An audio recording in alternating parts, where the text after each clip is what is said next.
Hello, everyone, and welcome to the Real Influencers Project. I'm your host, Craig Reynolds, and today I have a very special guest, Mr. Joel Hamilton. Joel, thank you so much for joining me this early morning. You've got a lot going on. I mean, Man, we all have a lot going on. Producer, engineer, musician, 7 times Grammy nominated. I mean, you've got an umbrella that is pretty vast. What would you say would encompass that? Like, would you say you're a musician and that covers everything, or a producer, or engineer, or human? Whatever.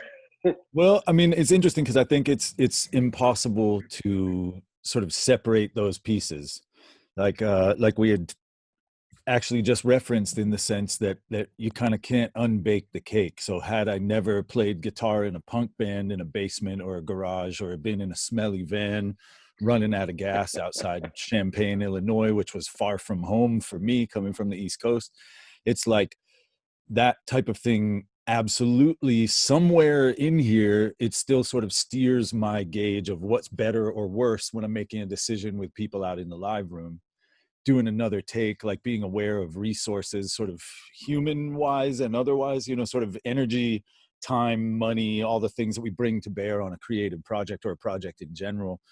It's like I started off for sure by having this kind of physical response. When I was about 6 years old, I had this physical response to this old, like, kind of church lady looking lady bringing in a piano, because when I was a kid, they still taught music, in public school.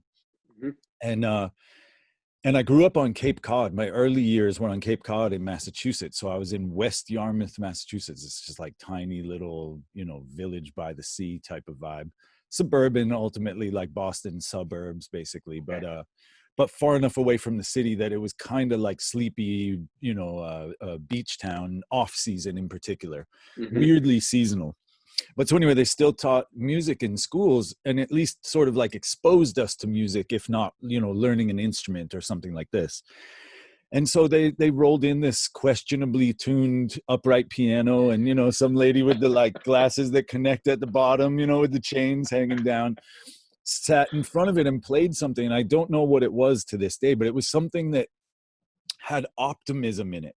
It was something that, for some reason, these intervals and the way, just sort of like, she's just playing and smiling at the kids. We were all like 6 or 7. I start, later in life, like now, as almost 50, I'm imagining me looking at a bunch of 7-year-olds listening to me play guitar or whatever. I was like, this woman was a magician. It's like, I wound up feeling the certain intervals and her intention in a way that, like, when the clouds part and you feel the sun on your skin, like, it's as real as anything, even if you haven't ever traveled and like touched the sun to verify it exists. It's like, we know it's there because we can feel it. It was as real to me as that. And it was like, in that moment, if I could go back, 48-year-old Joel could go back and tell 7-year-old Joel, like, you're now 100% qualified to produce records. Like, you got to learn the engineering. You got to learn how to, like, use the tools to get to it becoming a recording, to transition from an idea to something that we can share on Spotify or a CD or vinyl or whatever the delivery process of the day would be. But it was like, in that moment when I got the chills and I felt those intervals, it was like, okay, I'm a mutant. Like, I'm getting this almost synesthetic response to this, or it was synesthetic, literally synesthetic response, where something I heard with my ears affected what my body felt like. And it was like, it was an incredible thing to me to be able to, like, look at this old lady, to me, at the time, she was probably 50, to look at this old lady playing piano, and to recognize, when I was 10, 11, 12, a little, a few years after this, that piece of music maybe had been written 100 years before I was born. And so what that means is that some old dude, via some old lady's hands and a dusty old piano, had reached out across space and time and actually made me have a physical response. And to me, that was the magic. That was when I really started to have to look at it and say, the magic in music is the fact that we can connect across space and time. And I wanted to be a part of that. So guess what? That meant in my 10-year-old brain, that meant playing an instrument. I wanted to be like directly delivering the sounds. And and in pursuit of that, in pursuit of like the compassionate or empathetic act of sharing people, sharing with people that feeling that I had experienced. And then it had happened again and again and again when I was listening to music, like some Joni Mitchell thing my mom was listening to, or, whatever it was at the time.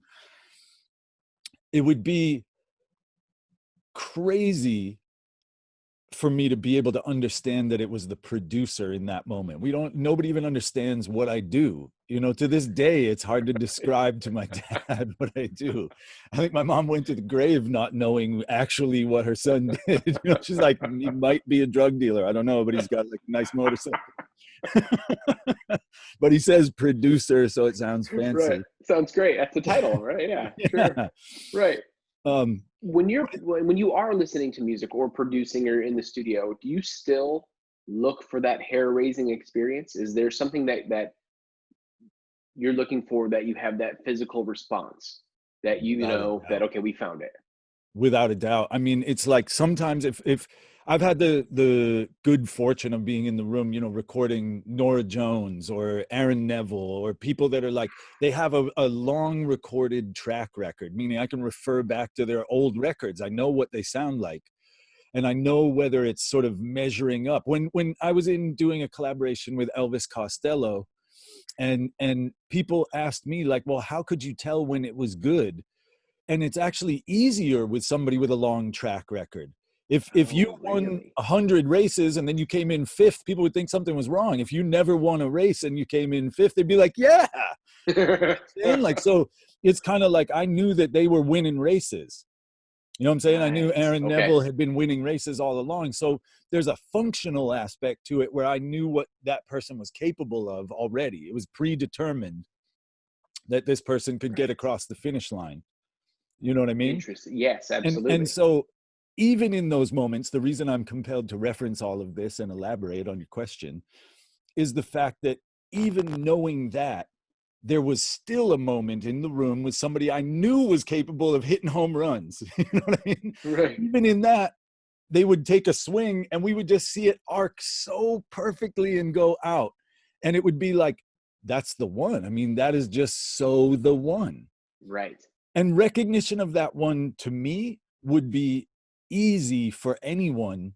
It seems obvious to me, only in the sense that if you know what you're looking for, like we wouldn't know what the objective was if we just arrived on Earth and somebody swings a bat and a ball flies out. We'd think they messed up because it went outside the field or something. We would start to understand. It would be like in tennis, you can't just whack it into the stands and be like, I won again. You didn't return it, Craig. I just smacked it into the woods. You know what I'm saying? Right. Like, so if we didn't understand the game, it's like, but the moment that you start to understand the parameters that you're working within, a home run where it gets knocked out of the park literally becomes something that we would all be excited to be in the presence of that moment. Mm-hmm. Yeah. And it's temporal, meaning a home run doesn't last forever. Mm-hmm. You know what I'm saying? The dude runs around, we all yell, and then it's kind of the next person's up and they strike out. Right. Yeah. Like whatever. Buzzkill. Total buzzkill. But the fact is that with recording, we capture that moment. It's why I love the saying when people say you have to put lightning in the bottle. Mm-hmm. I love that saying in production because it's what we're here to do. There's something that when that sort of ephemeral magic occurs in the room, we got to like have a cork ready, you know what I mean? To like, to grab it. And then we can hand that like little chunks of that lightning to everybody. And you feel that electricity at home or in your headphones or in your car. And it starts to be meaningful in our paradigm, meaning like the lives we all lead. It's like, why is something your soundtrack on your way to work? Or, you know what I mean? Like, why does it resonate with you? There was a season that I was traveling, and I can't remember what year it was, but there was an album that had just come out. It was in my car. And anytime a song from that album comes on, I am back in my Wolfsburg edition Jetta, driving in the Midwest from race to race. Like, amazing. It'll never go away. It is in my being. And I love that feeling. I think it's fantastic that music can do that for us. And the fact that you get to produce it and engineer it and make sure that it transitions from the artist to our ears is fascinating. I mean, look at what's behind you. I mean, that looks so cool. I mean, I wouldn't even Amazingly know what button to push. intuitive. It's amazingly intuitive of you to use the word transition. I mean, I always go off on the idea and riff on the idea that we use transducers to actually make the transition. It is a change of state because it's sort of this hierarchical path, right? With any piece of art, there's the compositional intention, there's the Hmm. production phase where it transitions from idea into like getting the materials together, whether it's like the marble block you're going to carve or whatever, and then there's the tools to carve it where you start going at it. That's the engineering phase in Hmm. audio, and production is really just a way to guide it through that transitional period and make sure it Gotcha. comes through the process unharmed or possibly even exalted, held up higher where everybody can see it better. Right. And so when you clarify, it's why there's an opportunity to clarify someone's message in that transition from idea to something that can be shared as a piece of art. And that's interested me all along, is that that transitional moment from concept to concrete, becomes Yep. something that is shareable. It's like compassion is built into art. Hmm. And it's amazing to create a space. Like sometimes production is just creating a space where people feel like they can fail, because then they're Wow. comfortable doing a cuckoo dance with their kid that they maybe wouldn't do in a club. And so Right. they find something about themselves, you know what I mean? Like there's information available there. And in that moment, you create a space where the entire place serves to become a discovery tool, which is incredibly powerful. Imagine if you had like everything the military had available to use it for like discovering new medicines. You know what I'm saying? Like Right. but it's directly analogous to me. Like, so we can put this whole room to work instead of just an acoustic guitar in the service of finding a way to say what you're trying to say to the world better. Right. Right. And how hard is it for you to have that connection with the artist? And does it normally click pretty quick, or is there a process that you use to, build that trust up with that artist? I think the trust comes from leading in general. If I've got a map to the minefield and I'm standing right behind you trying to micromanage you and telling you where to put your feet, there's like you're going, okay, I trust this person, but I'm kind of like scared with every single step and we're going slower. If rather than me planting my boot in the dirt and then you see where the footprint didn't blow my leg off, you step there with confidence. Mm, You know what I'm saying? So okay. it's the same Yes. idea. I'm sitting there with the same map, the same me, the same everything, and rather me figuring out that if I'm trying to shove people into the dark cave of creativity, they're going to lean back on me with my hands on their back. You know what I mean? Like I'm not going in there. But if Right. I show up with a flashlight because I've been in there before, or I even kind of know which way to turn, all of a sudden it's like people follow when they see that you're taking them towards better. It's amazing how much patience I've witnessed in the like 30 years of doing this now. The amount of patience I've witnessed in the service of their version of better. Mm, Nobody has patience when they see it getting worse. right. Right. And if you look at better and you look at all the things that you understand would make it better, I use this with anybody that I know that takes pictures, because I always use the visual analogy where we're looking to use this frame right here to fill that up with as much information as we possibly can that's in the service of your narrative. Like Hmm. why are certain things just left in the shot? Every great shot in history, just like every great record, every element feels inevitable, meaning like you can't take out one thing from it and have it be that same famous shot. You can't just rearrange all the elements. You can't like have it was cropped probably, or it was like it was chosen, of course, Right. Hmm. deliberately, but what was left in was a choice in the service of better, of telling the story of that photo. Gotcha. And that's exactly the same thing in a song. There shouldn't be anything there that gets in the way of understanding what we're trying to share with you. And so it makes it easier for me to use the visual analogy because we are working with a finite space. I've got 3 minutes and 30 seconds and only so much headroom, meaning the amount of volume, the distance between the loudest and the quietest part of the song. I've got a finite amount of things. It can't get infinitely loud or infinitely quiet, just like you can't just take a picture of the world or all its Right. people, even if you're trying to represent a cross section like the people you grew up with. Hmm. So it's Right. representational. It's not the thing anymore. And nobody's ever taken a clear enough picture to trick me into thinking that, like, you know, Ronald Reagan was in the room with me.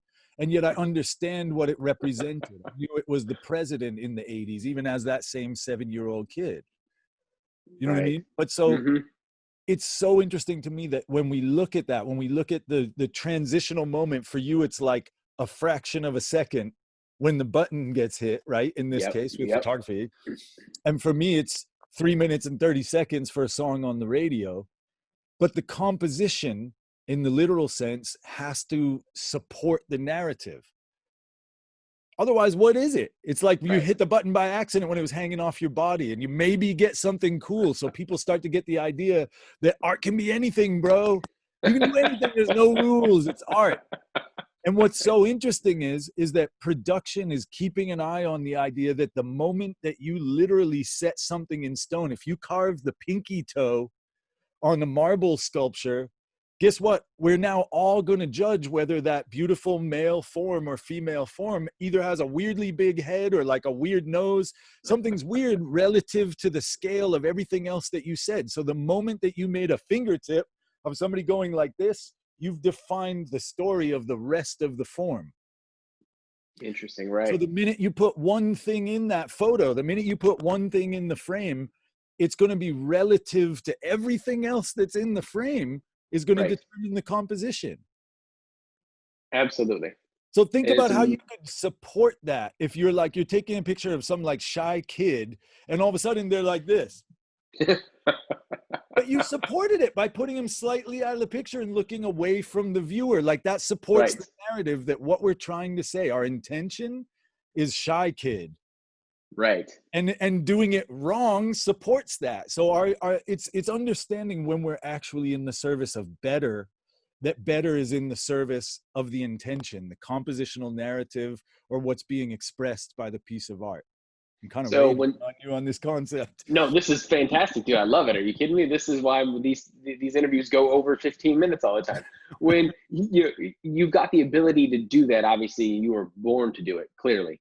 But you also have a pretty incredible studio in Studio G that you're an entrepreneur in as well. So another facet of who you are, um, which I would think makes things a little bit easier because I assume you could go work at another production company, but I have to believe you've got a sense of flexibility to be able to do things maybe a little bit more on your terms. Is that always Relatively. something coming up that you wanted to do as well and have in your back pocket? Is I want to own my own business and my own studio so I can do it the way that I know it should be done. It's interesting. There is an element of flexibility that lives within the judgment aspects of owning a business, but there are thresholds that we can't cross, in the sense that there are benefits to owning your house, and then guess what? You own the leaky ass roof. Yeah, no kidding. You know what I mean? Like it's the same idea. So the idea that we can wind up with responsibilities that just sort of shift. So the paradigm shifts for me when I don't have to give the Pac-Man shaped piece to somebody else's studio and I get to keep the mouth.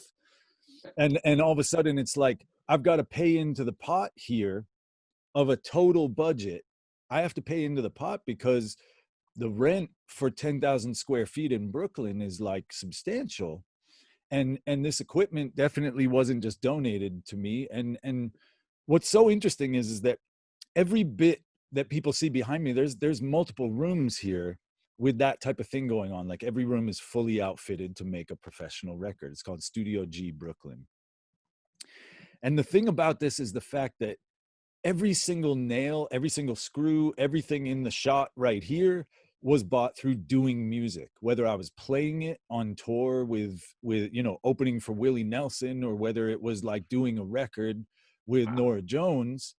That money became something that we could invest in ourselves and then have a new tool to use on behalf of the punk band that doesn't make as much as Nora Jones. So in that sense, absolutely, I can sort of bring to bear my opportunities on somebody who didn't have those same opportunities. Right now, we're actually doing we started an entire initiative. There was actually a pre-existing initiative that we jumped on board with, as not to co-opt the message here. That was a Black Trans Lives Matters group called Trans Trenders, which is like a record label, and it's transgender people of color that happen to be musicians. And we got on board with being able to use the rooms during this time of the like slow reopening on behalf of people who had been marginalized, not just in society, but in the music business. And Gotcha. when the initial talks were going on about how this would look, how this partnership would act and what we would do, you know what I mean? Like the nuts and bolts, how does it work? Right. One of the biggest things was the fact that we had started this studio. Literally the whole idea, the whole reason Studio G exists was the fact that me and my partner, who was in a band called Pere Ubu, and then was in They Might Be Giants for years and years and years, the bass player, he played with PJ Harvey, Jeff Buckley. I mean, he played with everybody. His name's Tony. And so basically, like, Tony and I put this place together because of the fact that he always played in bands that were at the edges. It was new wave or sort of alternative at best. Like, you know, They Might Be Giants wasn't what it is today as far as this like legacy act. When he was playing in it, they were like weird art school kids, you know what I mean? They weren't making $1 billion. And neither Tony nor I inherited $1 gajillion or won the lottery. So how do we go up against Madonna in the 80s? How do we go up against Bruce Springsteen in 92? You know what I mean? Like, how do we have our voices get heard in an industry that doesn't reward punk rock or the artsy kids? So our model, absolutely, that framework absolutely applied directly. It didn't take a big leap to see where I'm going with this, that all of a sudden looking at somebody who's been marginalized in society. Of course, I'm like a cis white male in their description, and having transgenders come at me and say, we need cis white males like battling on our behalf. You know what I'm saying? Like, we've been screaming for years. And then the metaphor became amazingly one that they used anyway, was that like when they get a microphone, they don't have to keep shouting all the time because it seems like nobody's listening. All of a sudden they get a microphone, and they were using that. And then amazingly, we wound up being able to supply, obviously, the literal microphone, but the sort of societal aspects of amplifying a voice that maybe was not being heard. Right. And this is becoming a collaboration that's incredibly meaningful to us as human beings. And we're not posting about it all the time. We're not co-opting the message of the people that we're working with. We're only amplifying what they're doing. You know, we're only amplifying what everybody in that movement wants to say is just getting amplified through it. Your amp doesn't have an agenda. Your headphones don't have an agenda. They just give you the music you chose. So we're acting as the headphones, as the amplifier for something. And I mean, that just spells out why I was the architect that designed this entire place. I was the contractor. Like, I was on the chop saw for a year building every single bit of this place. And it came from building skateboard ramps as like a Beeline sponsored skateboarder in the 80s with Vision Streetwear and Vision stuff. You know what I'm saying? And having like the ability to not lose a damn finger with a chop saw because I built a bunch of half pipes and launch ramps, all kinds of stuff. You know what I mean?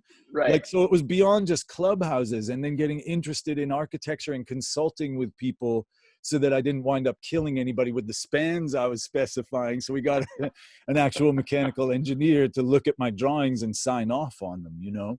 Right. And ultimately, though, being able to do this ourselves, that's how we went up against the Madonnas or the Bruce Springsteens or the Third Eye Blinds or the whoever it was of any era that had what we perceived as a major label budget at the time, when the music we were making, when it sounded like Bad Brains, it wasn't getting the budgets that Madonna was getting in 1986, obviously. Right. You know what I'm saying? Right. So how do you buy all of this stuff? And it's one piece at a time. It's like building the studio yourself with a contractor. This would have been millions of dollars that we didn't have to build the place. And yet we wound up doing it ourselves and spending, you know, it still costs a lot of money to buy lumber and drywall and all of this. Absolutely. It's like building 6 houses when you build 3 studios. Unbelievable. Because it's a room within a room within a room, and with like 3 layers of 5/8 drywall on everything. And you know what I mean? Like, this stuff adds up, man. No kidding.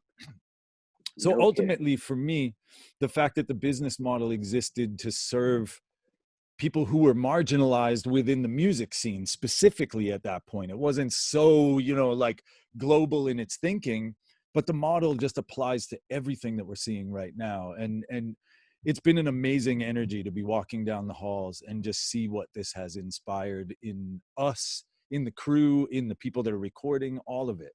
It takes so little to like set a goal.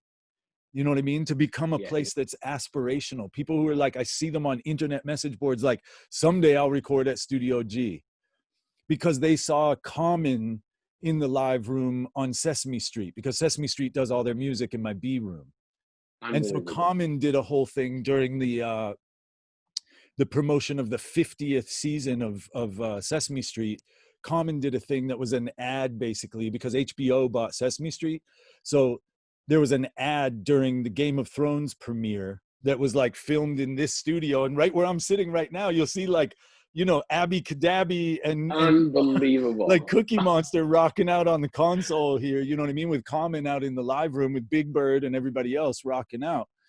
I'll send you the link as a side note here later. Please. But, I would have killed to be there for that. That would have been fantastic. It was amazing to bring my then 8-year-old, 7-year-old daughter up here and have her actually get to meet the characters, you know what I mean? And see Big Bird and stuff. Like, incredible. Like at Dad's studio. I mean, literally, I think I maybe am more proud of that moment, including the fact that it's Common, who I looked up to for years, right. And just the whole thing. Speaking of Chicago and people who came out of that area. That's right. That's what I'm saying, dude. Exactly. Well, man, I could talk to you for hours about this, but I don't think I have that much time on YouTube to post it all up. If someone would really want to speak with you about recording or doing some work with you, how do they get a hold of you? StudioGbrooklyn.com for sure. Perfect. And there's direct links to me from the studio's website, but you can see sort of pictures of all the rooms and things like that.